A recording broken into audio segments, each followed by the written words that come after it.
Task Force. Thank everyone for coming out this afternoon, and I wanted to give an update on a robbery that occurred here in the city of Bowie on October 13th at 2:36 in the afternoon for a call for a citizen robbery that occurred just off of the campus of Bowie High School, 15200 block of Annapolis Road. During this robbery, suspects robbed the victim at gunpoint, taking his moose knuckle coat and about $900 in cash. The suspects then fled in a black Acura. The victims tried to follow the suspects, at which time the suspect produced a handgun and fired one shot in the air, which caused the victims to stop following the suspect vehicle.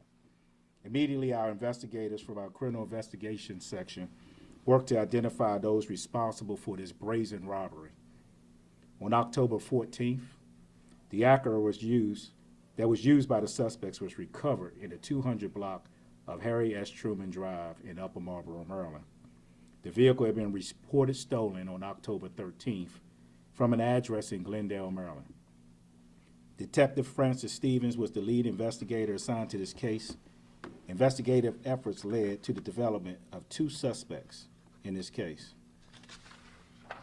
This morning, members of the Bowie Police Department, assisted by members of the U.S. Marshals Capital Area Regional Fugitive Task Force, conducted a search warrant in the 200 block of Harry S. Truman Drive in Upper Marlboro, Maryland. As entry was being made, a backpack was thrown from a bedroom window. The backpack contained two loaded polymer 9mm handguns, which are commonly known as ghost guns. Additionally, investigators recovered the stolen moose knuckle coat that was taken in the robbery on October 13th. Pictures of those items are displayed on the screen, and the guns are displayed on the table below the screen.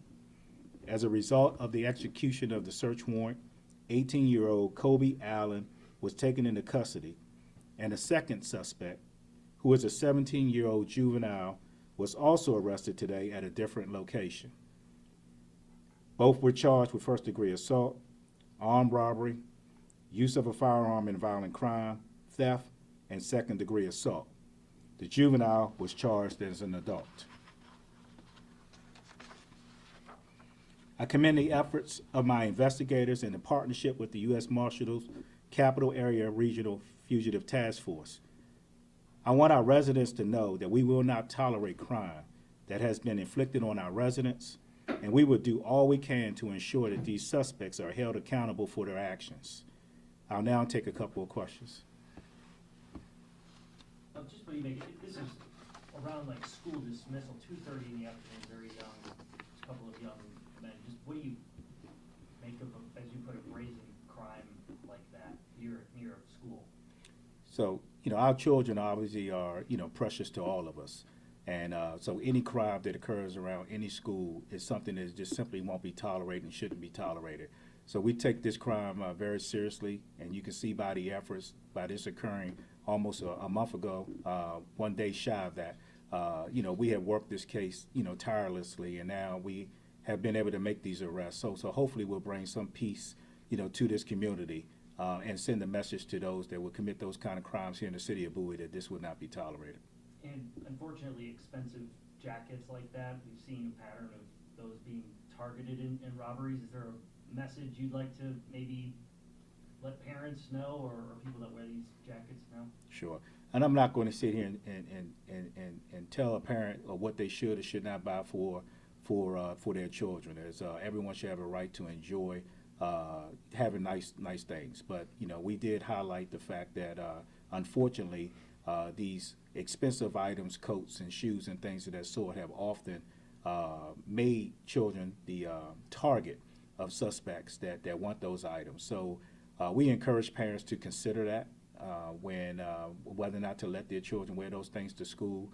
But that's a parental decision. But it's something that we just understand that unfortunately it makes them a potential target when they have those expensive items. And they just wanted to clarify, on top of the clothing that was stolen, $900, you're saying, in cash? Approximately $900 in cash, yes. Was the victim known to the suspect? I don't believe so, but that's something that, as the investigation continues, we will continue to get clarification and follow those leads. And suspect connected into any other crimes, similar crimes?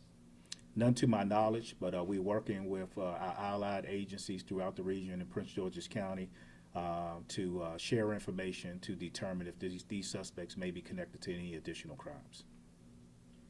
They say their reasoning, and they just want the items for themselves. I mean, they didn't sell them. It's my understanding that upon arrest, the suspect invoked his Miranda rights and did not make any statements.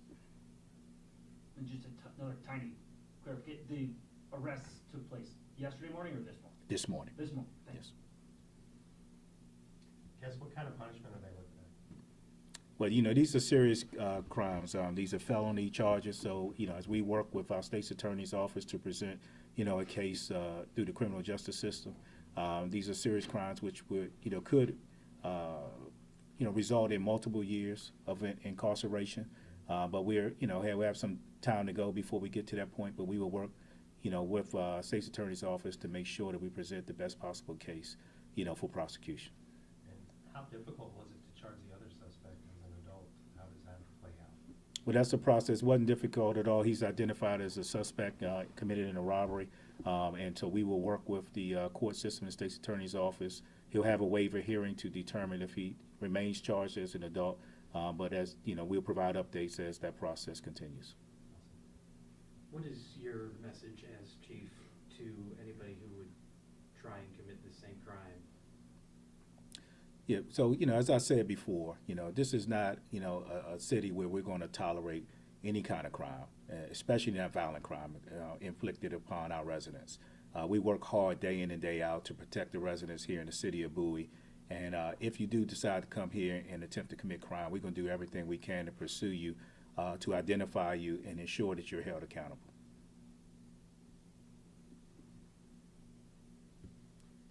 Thank you all for coming out this afternoon.